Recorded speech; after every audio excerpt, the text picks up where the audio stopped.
অযত্নে অবহেলায় বেড়ে ওঠা এই গাছটি হলো সজনে গাছ।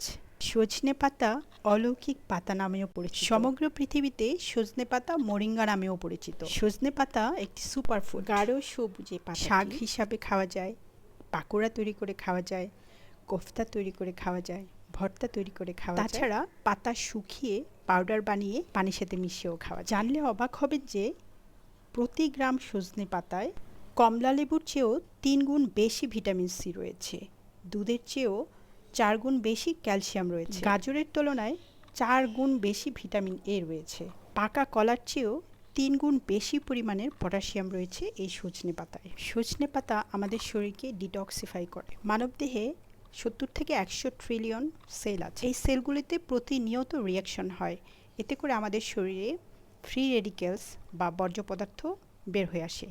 এই বর্জ্য পদার্থকে সজনে পাতাই পারে বের করে দিয়ে আমাদের শরীরটাকে ডিটক্স করতে। সপ্তাহে অন্তত 1-2 দিন সজনে পাতার স্বাদ নিন এবং পুষ্টিতে ভরপুর থাকুন।